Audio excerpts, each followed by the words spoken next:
morning, everybody. Good morning. Well done, class.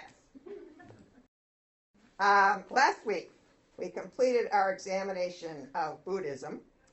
But before we shift our attention to Judaism, let's do a quick review of Buddhism beliefs.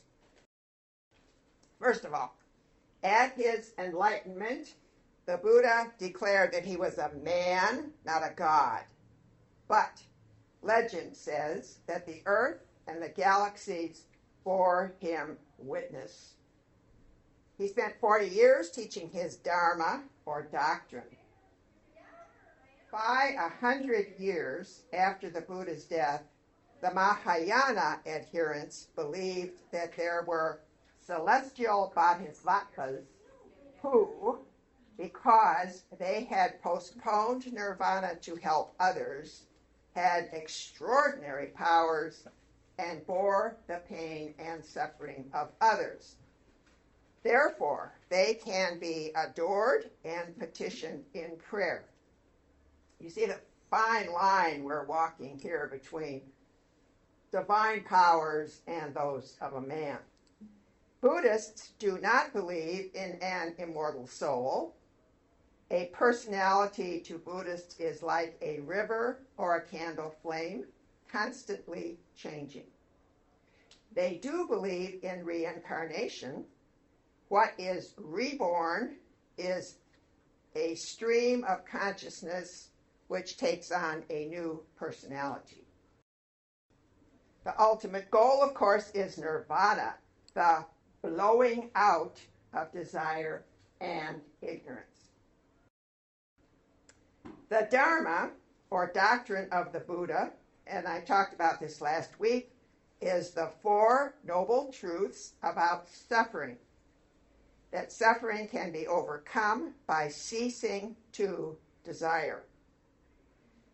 And the way to end desire is by following the Eightfold Path, which consists of ethical actions and thoughts and deep meditation.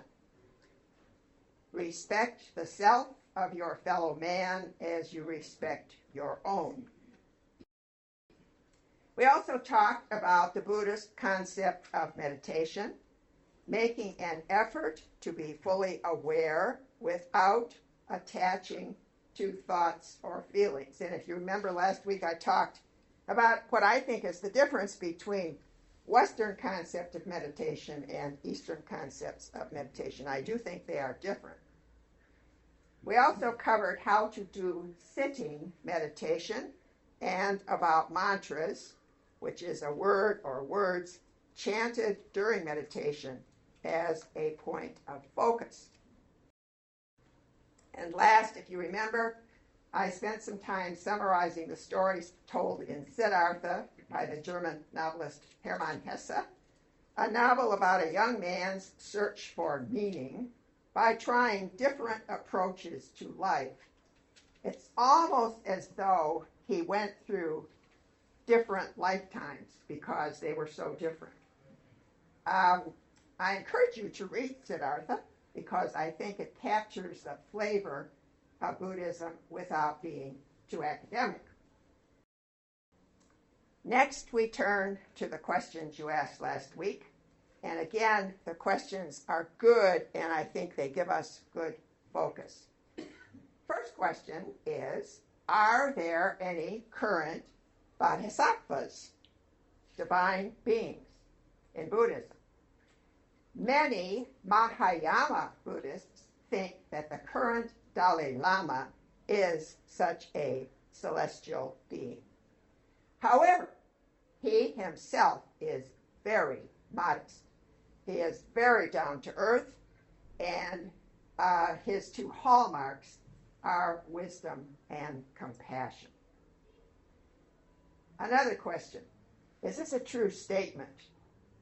Hindus believe in many gods, multi-deity. Buddhists believe in one God, single deity. Well, it's much more complicated than that. Yes, there are many Hindu gods.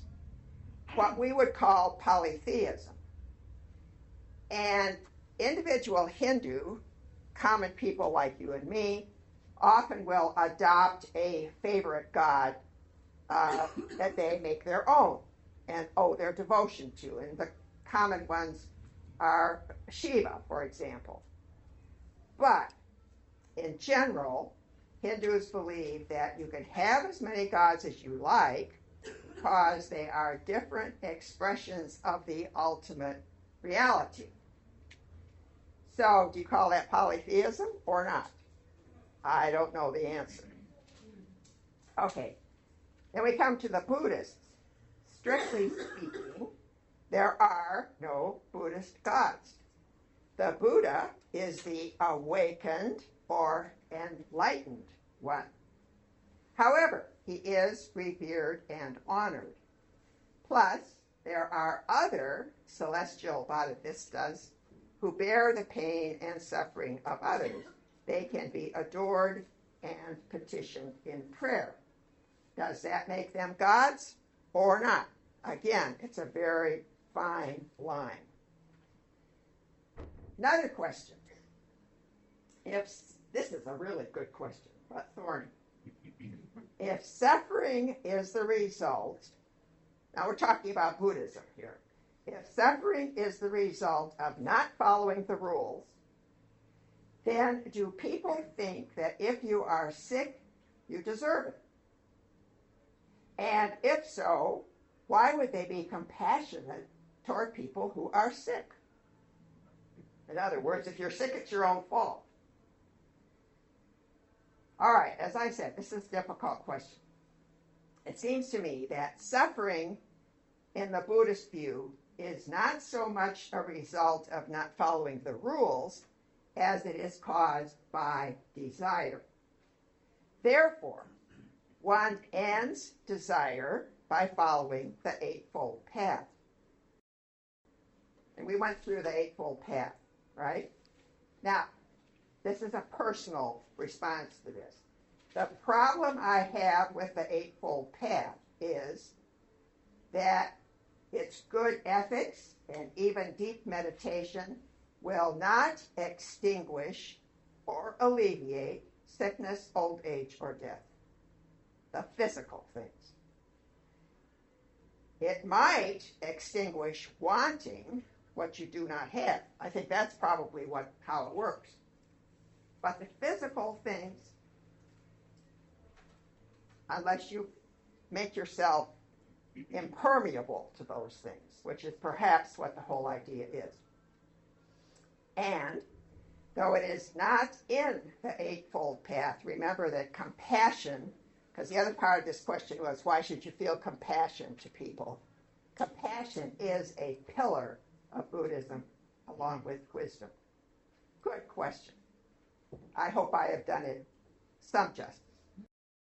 Now, before we turn to Judaism, let's begin with prayer. Heavenly Father, the more we know about other religions, the more we realize how different our neighbors' beliefs are from ours. And the more it reminds us that we need to know what our own beliefs are. Be with us as we study today and discuss Judaism, which is a foundation for our own Christianity. In Jesus' name, amen. Okay, as we have done previously, we're going to start with a survey of Judaism. As you know, Judaism is actually a much older religion than Buddhism, so we need to drop back about 4,000 years in history. But just as Hinduism gave birth to Buddhism, so Judaism gave birth to both Christianity and Islam. So, we begin with a look at the history and geography of Judaism. And a lot of this stuff that I'm going to sketch out for you is stuff that you know. I thought, because I know the Old Testament pretty well, I would immediately understand Judaism perfectly. Wrong. There was a lot more to it than what is in the Old. But let's start with the biblical period. We can divide the 4,000 years of Judaism's history into two roughly 2,000-year periods. And the first 2,000 years is covered in the biblical period. These are past events related in what we call the Old Testament, what Jews call the Tanakh. These events by Jews are to be studied and even relived by them. Important highlights, and I'm skipping a lot here. We start with Abraham, who obeyed God's command to go to a strange land. Genesis 15:6 says, Abraham believed God, and he credited it to him as righteousness. Abraham makes covenants with God, and he is tested by God's command to sacrifice his son Isaac. Now we skip to Moses. As you know, the Israelites are in bondage in Egypt, and they are then released by God through Moses' leadership. During their sojourn in the desert, God dictates the law, the Torah, to Moses. And I'm stressing the word dictates because Jews believe this is the literal word of God. Moses is, in Jewish thinking, the most important figure. And then as part of the law, God gives the Jews the Ten Commandments. That's only part of the law. A day of atonement comes to us from the Old Testament. It is mandated by God in Leviticus 16. Once a year, the high priest enters the Holy of Holies in, at first, the tabernacle, which they built in the desert, later in the temple. In preparation, the high priest has a bull for a sin offering and a ram for a burnt offering. One sacrifice is for himself, and one is for the people. He sprinkles blood on the atonement cover of the ark and lights incense to cover the ark from view. Later, the high priest offers one goat for a sin offering and sprinkles blood on the ark covering. He places his hands on the second goat, the scapegoat, and that transfers the people's sin to the goat, and the goat is then sent out into the desert. It took me a long time before I knew what a scapegoat was, but it's very biblical. Okay. The people then enter the land of Canaan and take it over. After a series of judges, they ask for a king. The first king, Saul, is flawed, putting it mildly. But the next king, David, is a warrior and a strong leader. Under David, the capital is moved to Jerusalem, and the nation thrives. David is a dynastic forerunner. Solomon, David's son, expands the kingdom and builds the first temple in about 950 BC. Then we have a series of prophets who speak with God's voice, stress morals and ethics. And then in 586 BC, the temple is destroyed, and the Jews are dispersed first to Assyria and then to Babylonia, and the land of Israel is ruled by other empires. Finally, about 70 years later, Cyrus, king of Persia, allows the Jews to return to their land and repair their cities. They build a second temple in 516 BC. Now, at about this time, a new model of Jewish spiritual leadership begins to appear in the form of sages. wise men who are well-versed in the Torah. The Torah is the first 5 books, what we call the Pentateuch: Genesis, Exodus, Leviticus, Numbers, and Deuteronomy. One example of such a sage or wise man is Ezra, the scribe, who is also the author of the Old Testament book of Ezra. So that's 2,000 years in about 5 minutes, right? So you know I skated over the top of things. Next, we move to what is called the rabbinic period. This is another roughly 2,000 year period. And Jews are now called the people of the book. After an uprising against the Romans, Jerusalem is destroyed by the Roman army, and the temple is leveled, that second temple, in 70 AD. Now, here is what I think is a fascinating story. A rabbi by the name of Yohanan ben Zakkai, who lived from 10 to 80 AD, tradition says that when all this destruction in Jerusalem was going on, and people were being killed right and left, he was smuggled out of Jerusalem in a coffin. Okay. He got out of Jerusalem and he met the Roman general who was besieging Jerusalem, who was named Vespasian. Remember him from your history books? And he told Vespasian that he would become the emperor of Rome. Well, that's rather flattering. And actually, it turned out that way. It was true. So he was on his good side. And so this rabbi said to Vespasian, "Give me just a little town and just a little school." And so Vespasian did. And so Rabbi ben Zakkai set up in the town of Yavneh, which is on the south coast of Palestine, a school which is called Jamia, and they were able to continue studying the Torah. Some people say that this was what saved and redefined Judaism. Wonderful story.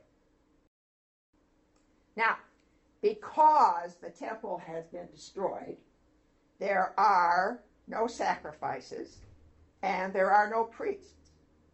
So the Jews needed new systems for religious life. There were already synagogues as places of study. You remember from the New Testament, Jesus frequently spoke in synagogues. So they were already there. What they did now was they added daily public prayer in the synagogues to replace sacrifice. Study was also considered devotion. These synagogues had rabbis, which are masters, teachers, sages. They were teachers of Torah, the law. This title, now here's an interesting difference, because remember the priests in the temples. That was passed down from father to son, right? Not true with rabbis. Rabbis were named because they had learning and individual charisma. An important center for Jewish study in synagogues was actually Babylon. Remember, Jerusalem has essentially been destroyed, okay? But, so the center of learning moved to Babylon until 1050 AD, right? Almost 1,000 years. The center of Jewish learning was in Babylon. That surprised me. And Babylon, the ancient Babylon is on the Euphrates River, essentially near present-day Baghdad. They continued to study the Torah, and not just how to behave, but as a devotion. Okay, 1050, guess what happened? The Muslims came in, and the Jews fled mostly into Europe. So the synagogue study then shifted to Europe. At about this time, a man by the name of Moses Maimonides, and I'm going to talk a lot about him next week, so keep that name in your mind, Maimonides. He was born in Spain, lived in from 1135 to 1204. He moved to Cairo when the Jews were kicked out of Spain, and in Cairo he wrote 14 volumes of what is called the Midrash Torah in Arabic. And this was the basics of Jewish belief. More on him next week. Okay, moving along in our history. In the 19th century, we had the first beginnings of what is called Reform Judaism. And the problem was how to maintain Judaism and still live in the modern world. So in 1818, the first Reform synagogue was founded in Germany. And the difference between regular synagogue practices and this Reform synagogue was that they had shortened prayers. It was in the German language, and they had an organ, which synagogues had never had before. Okay, these ideas fermenting in Europe moved to America when so many people immigrated, so many Jews immigrated to America, so that in the United States we have Orthodox, Reform, Conservative, and Reconstructionist. All are Jews, but all approach Judaism in slightly different ways. And I'm going to talk more about those four branches next week when we talk about beliefs. I don't think that you can talk about Judaism as a religion without talking about Zionism. Zionism is the movement for a national Jewish homeland. It started in the late 19th century when there were Russian pogroms against the Jews. Terrible, terrible destruction against the Jews in Russia. Murder, rape, wholesale destruction of Jewish villages.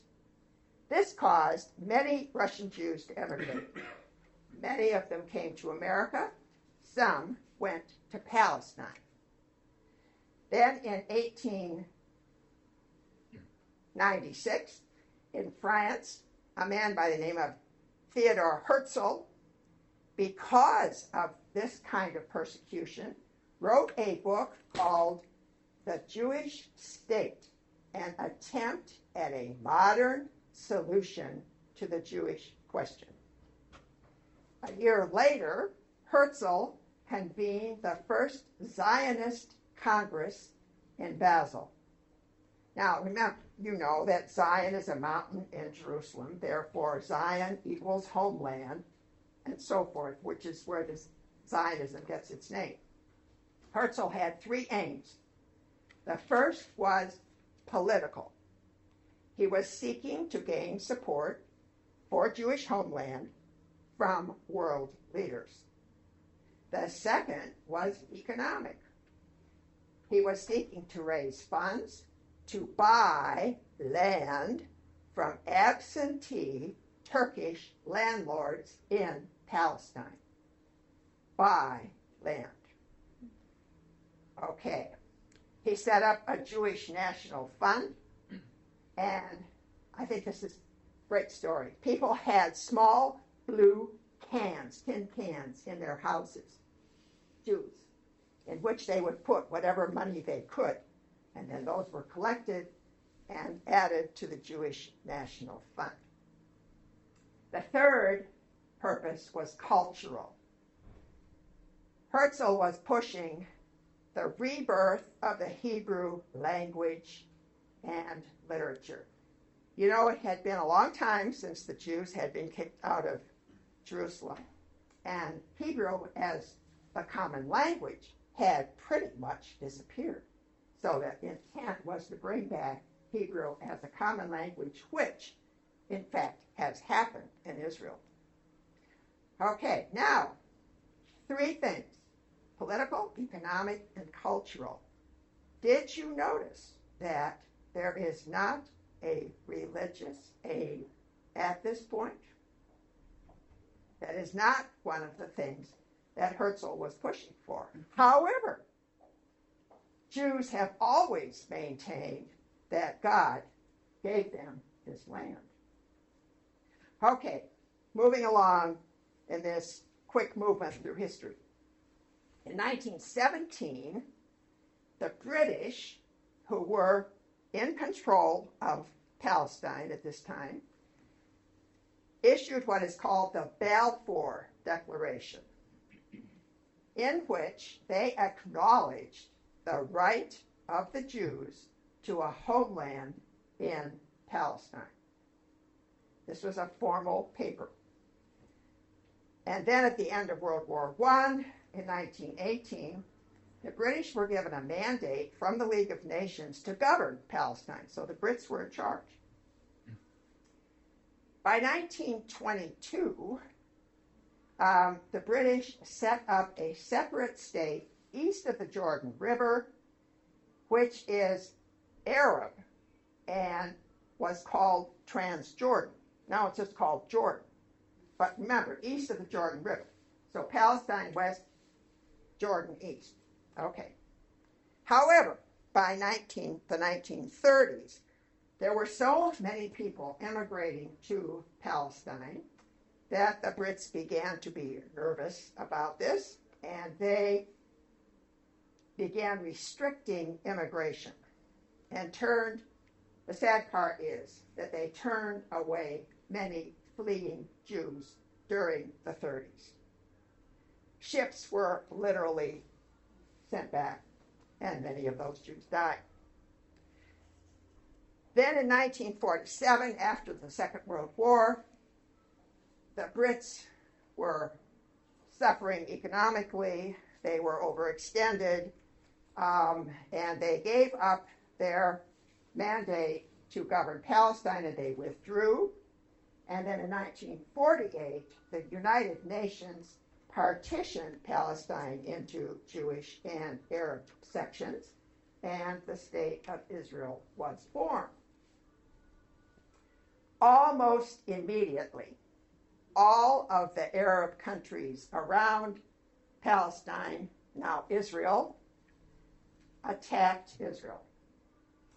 In 1949, there was an armistice, and the Palestinians who had lived in Israel were in refugee camps. In 1967, Egypt, Syria, and Jordan attacked Israel again in what is called the Six-Day War. But the Jews won and reunited Jerusalem, remember how Berlin was split east and west? Jerusalem had been split the same way. So after the Six-Day War, Jerusalem was all in control of the Jews. Then in 1973, Egypt and Syria attacked Israel, but the Jews won and took over more territory, including the West Bank and the Gaza Strip on the Mediterranean Sea, which they still control today. And this, 1973, almost 30 years, has still a great bone of contention. Much conflict. Okay, so Israel now has a homeland. Israel governs its own homeland. It is under almost constant attack and great vilification by the Arab world. The government is not religious, but secular. And that's important to remember. Well, another 2,000 years very quickly. Let's talk a little bit about the geography.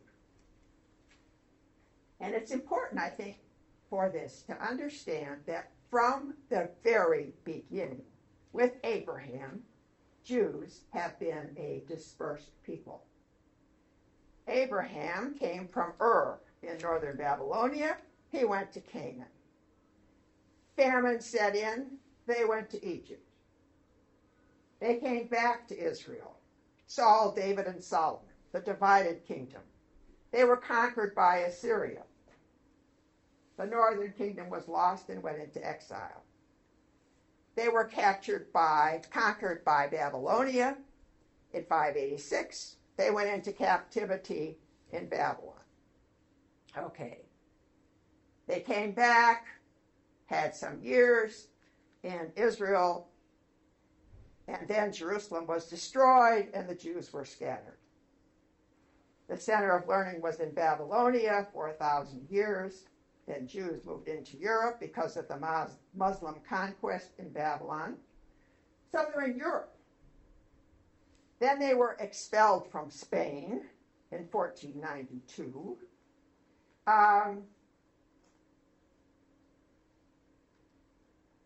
Then we have the Holocaust from 1933 to 1945, and there was heavy immigration to the United States. We do have the state of Israel in 1948, but there was an article in yesterday's Wall Street Journal which said that the Arabs were always complaining about the displaced Arabs, right, from Israel. This article said that there were 850,000 Arab Jews in the Middle East.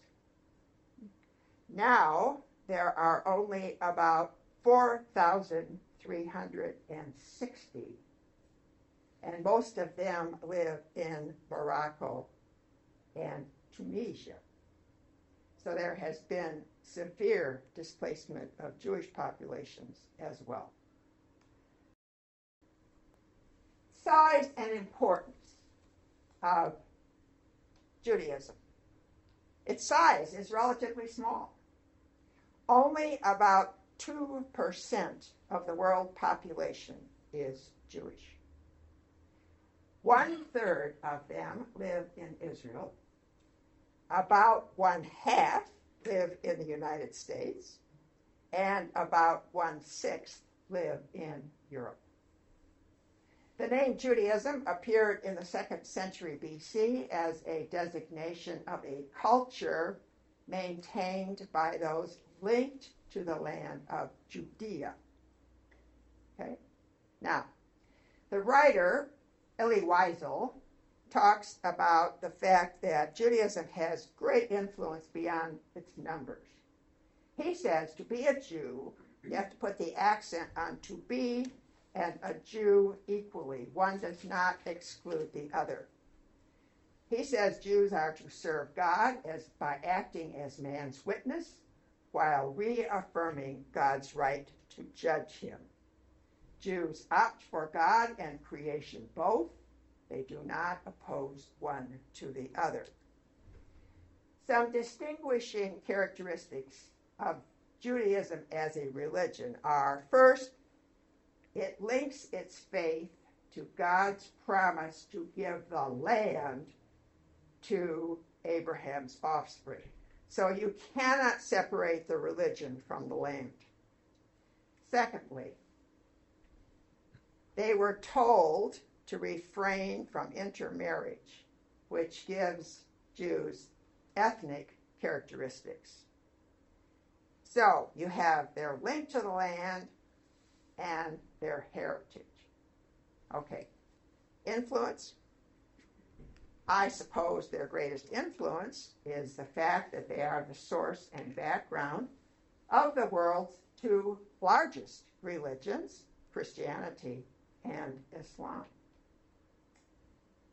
And I know you're eager to hear about Islam, so you have to hold on for 3 minutes, but we will get there. Okay, let's talk about sacred texts. As I mentioned before, Jews are called people of the book. The Torah, the law, means all of the Old Testament, but specifically the first 5 books: Genesis, Exodus, Leviticus, Numbers, and Deuteronomy. And Jews believe that Moses wrote the law by divine dictation, so it is literally true. Now, since there is no physical depiction of God, idolatry, one writer says Jews give to the scroll of the law all the loyalty, love, and honor that men are capable of. The Torah is read in its entirety every year. Great care is taken that the text is undamaged. A Torah scroll is handwritten in Hebrew by quill on parchment. It is then mounted on long wooden poles, often encased in elaborate wood and silver, can weigh one scroll 40 to 50 pounds. It takes a year to make one. There's a wonderful picture of some Torah scrolls. As part of the service, the Torah is lifted high as a matter of devotion, and if it is dropped, the lifter and all of the people who witness it must fast for 40 days. Okay. They are kept in an ark or covered within the synagogue. Some of you may have seen the article that was in the San Jose Merc on September 16th of this year, because Temple Emmanuel in San Jose on University Avenue has had a new Torah created to celebrate its 150th anniversary. I had no idea that they had been in San Jose that long, but they had.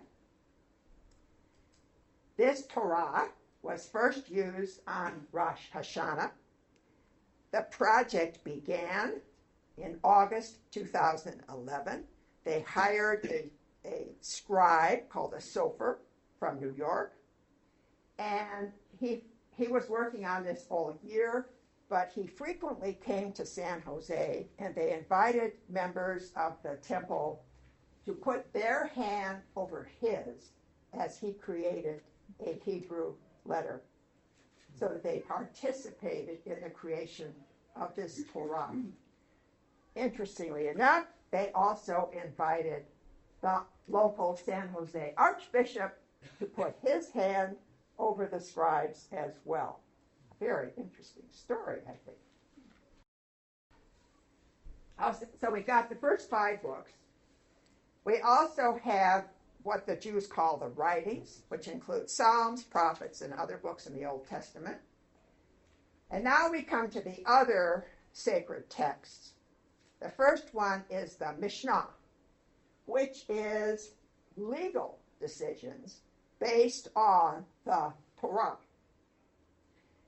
At first, these were oral, but in 188 AD, Rabbi Yehuda gathered all the notes and combined them into one work.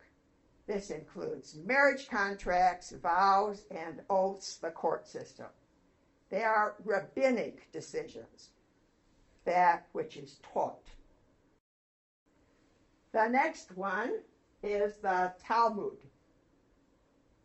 And the Talmud is rabbinic discussions of all the aspects of Jewish tradition based on and commenting on the Mishnah.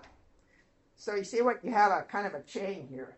You have the Torah, the Mishnah comments on the Torah, the Talmud comments on the Mishnah, and then you have the Midrash, which is another one that comments on that. All right. There were two Talmuds which were written. One in Jerusalem in about 400 AD, and one in Babylonia from 500 to 600 AD. The Babylonian Talmud became more important than the Jerusalem Talmud. Okay, then we have the Midrash, which are fables, parables, things that help to explain the Torah. Okay, and finally, the Jewish prayer book, which was written, the first ones in the 8th or 9th centuries, and are actually used in synagogue services. So most Jews are familiar with the Jewish prayer book. You can see what a library this is of very important texts. Now, because Jews revere these books, if a book, not just the Torah, but any book falls to the ground, they pick it up and kiss it. And also, old books are not discarded or burned, but are buried. So, some old books, for example, there was a treasure trove found in Cairo of old books that had been buried. Great treasures, because it comments on the time that they were written.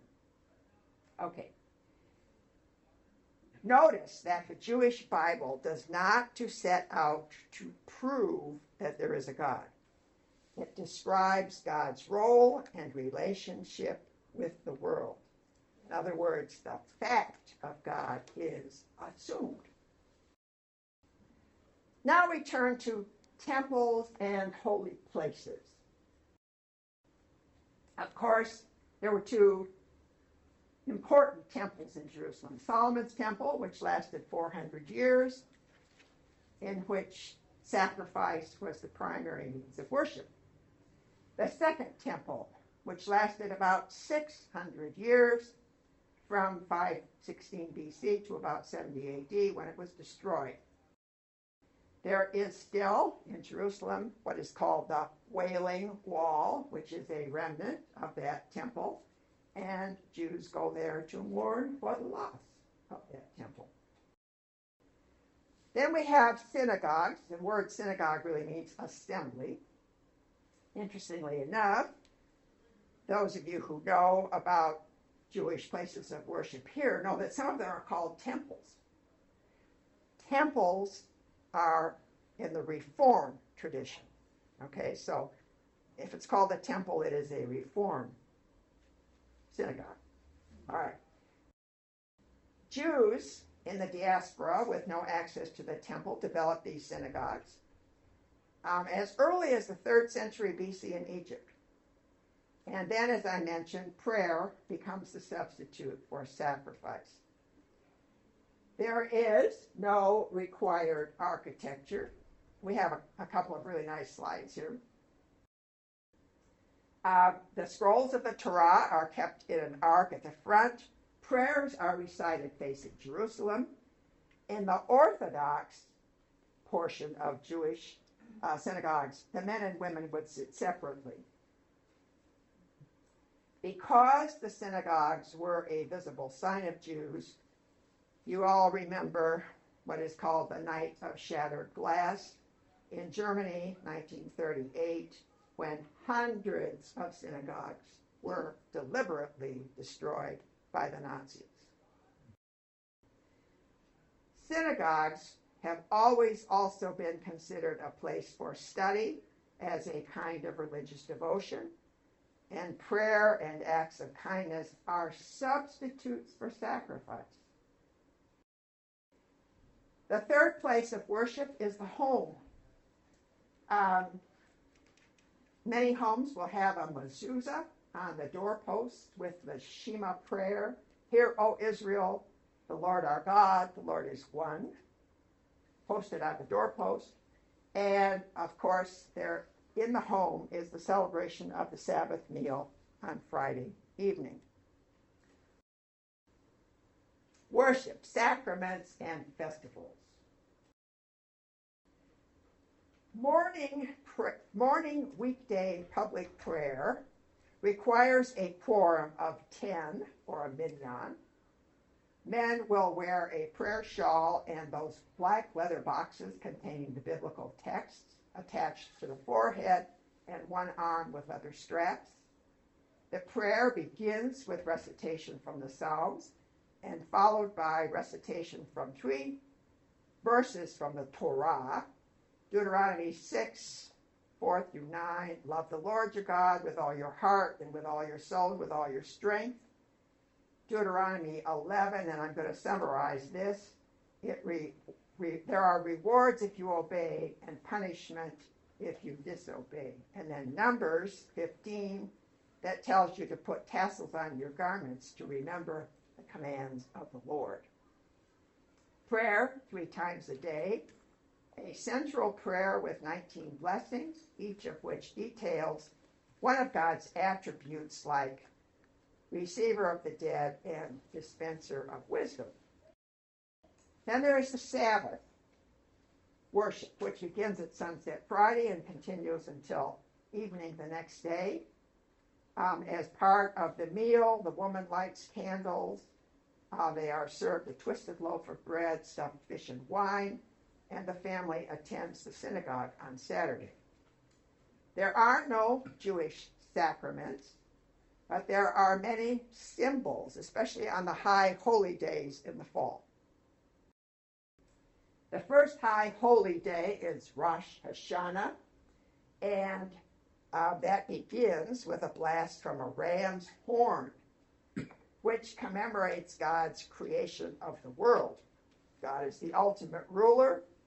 The blasts also remind of imminent divine judgment because God assigns judgment to each person. The ram's horn is used because of Abraham's willingness to sacrifice Isaac, and God provided a ram to replace the child. The holiday meal begins with an apple dipped in honey, indicating a sweet year. One Jewish expert says this about Rosh Hashanah. It is a deeply personal event whose aim is self-reflection, self-improvement, and repairing what is broken in daily relationships. It marks the rebirth of the soul as Jews examine their faults and ask forgiveness from those they have wronged. Sounds like our sermon today. 10 days after Rosh Hashanah comes Yom Kippur. So people have 10 days to reflect on their misdeeds and think about what they're going to do in the next year. The true Yom Kippur sacrifice is a humbled heart striving to reach upward to heaven. The only prohibitions are not to eat or drink, not to wash or anoint yourselves, not to wear leather shoes, not to have sexual relations. You're supposed to emulate the heavenly angels. The evening before, at the synagogue, men wear their prayer shawls and white robes to show purity. They make peace with their neighbors and friends. During Yom Kippur service, the cantor sings the Kol Nidra, which is the absolution of past sins and the desire to avoid future ones. The congregation has communal prayer, and in that prayer they say, we have wronged our neighbors. It's a joint kind of prayer, and it closes with the recitation of the Lord is our God. There are lots of other Jewish festivals, the Feast of Booths, Hanukkah, Purim, which is Esther's saving of the Jews, and of course Passover. I have time to talk about Passover, which is celebrated in the home. And at the meal, when everyone is gathered together, the youngest person at the table says, "Why is this night different from other nights?" Which is then followed by the story of the Exodus. And because they left so rapidly, remember, there was no time to let their bread rise, so they eat unleavened bread. There are 5 symbolic foods: bitter herbs, to remind them of slavery; the shank bone, which is the sacrificial offering; a roasted egg, which is an offering; sweet breads to dip in salt water to show tears, and chopped apple and nuts to remind them of the mortar and the bricks that they had to build in Egypt. So they're symbolic of those things. Influence of the culture. Because of the fact that Jews were scattered throughout the world since very early times, we have to talk about influences of cultures, not a culture. So you have vastly different cultural influences, but at the same time, Jews managed to separate themselves from the culture in which they lived. Okay, Jews regard themselves as a chosen people. You've heard that term many times. What does that mean? Rabbi Packover writes this: the concept of a chosen people means both chosen and choosing. Chosen for the responsibility to be a light to the nations, to be a moral signpost for the nations of the world. Choosing means that the Jewish people accepted on Mount Sinai to fulfill this mandate and to do the will of God. We are not chosen for special benefits. We are chosen for extra responsibility. Okay, we need to talk just a little bit about 2 important strains of Jews. We have the Ashkenazi Jews of medieval European descent. This term comes, it means Germany. Ashkenazi is a Hebrew term for Germany.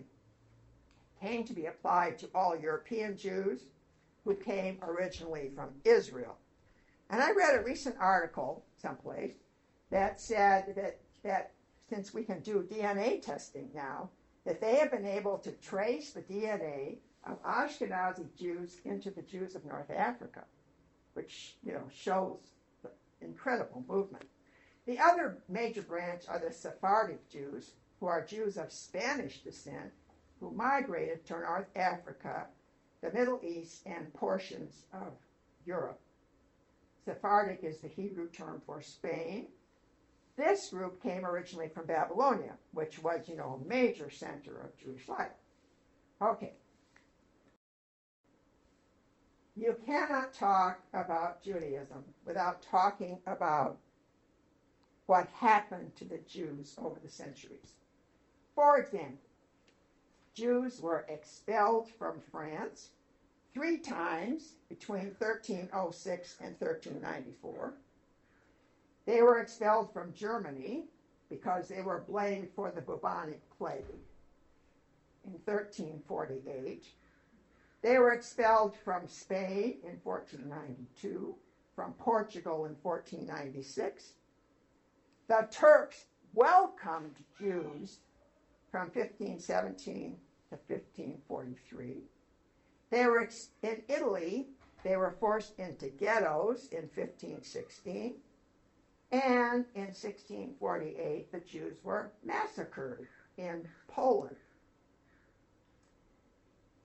I've already mentioned the persecution by the Nazis in all of Europe from 1933 to 1946, especially in Poland. And then, aside from all that overt stuff, there has always been a lot of pressure on Jews to assimilate into the culture. The saying is, be a man in the street and a Jew in the home. Okay. There are some famous Jews who rejected their heritage, including Disraeli, Karl Marx, and the musician Gustav Mahler. Okay, now, how have Jews managed to maintain their identity with all of these problems? I would say 3 ways. Diet. Jews eat kosher food, which means fit or pure. They can eat the meat from an animal with a split hoof and cud chewing. They can eat fish with fins and scales. They have to separate meat from dairy. When Bob and I were young, we lived in an apartment upstairs, and the apartment on the ground floor was owned by our Jewish landlords, and they were very observant Jews. And when it came time for the high holy days, I mean, there was great cleaning and stuff that went on. Everything that would be contaminated was moved to the basement, and they started all over again. It was a fascinating experience. I'll tell you one more story about those years that we lived there in a very Jewish neighborhood. Bob was in college, and he had not been out of the Navy for too long. And it was a very cold winter day in Milwaukee, Wisconsin. Bob is waiting for the bus to go to college. He is wearing his Navy pea coat. He has his watch cap pulled down pretty much to cover his ears, and he has a beard. And one of the little Jewish shopkeepers is bustling by. He looks at him and he says, "Morning, Rabbi." Okay, so clothing is one thing, diet is another. Diet is one thing, clothing is another, especially depending on where these Jews came from. You've all seen pictures of the men with their black hats, the long beards, the black coats, and so on. Most Jewish men will wear a prayer shawl. Women typically will cover their head in the synagogue. And, of course, the third thing is circumcision, which is symbolic of Jews. Okay.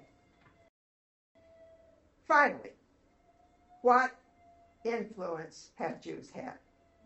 Author Eric Rosenberg says, and this is from last week's Wall Street Journal, perhaps the most profound gift of the Jews is that they broke down the fatalistic notion of the world in which people were trapped on a great spinning wheel with no future or past. In this way, the ancient Jews invented the concept of history in which the future was not an endless cycle, but could be steered by our actions in the present. They inserted the individual and individual responsibility and justice into the equation. This ancient Jewish view was a massive shift in how people viewed mankind's relationship to a deity, and it put responsibility squarely on the shoulders of men and women for their own destiny. In view of the fact that we have just looked at Hinduism and Buddhism, I think this is a very interesting thought about the contributions of Judaism. Well, I have given you a lot of stuff today. I apologize for that, but I can't figure out any way, unless we did 6 weeks on Judaism, to do that. Otherwise, next week we're going to talk about Judaism beliefs, and I hope you will be able to join me. Let me close in prayer, and then if you have questions, I'll pass out cards. Great God, Heavenly Father, we come to you humbly, seeking answers, seeking your presence in our lives. We ask you to be with us during this week, to keep us safe, to bring us back, to worship you again next. Amen.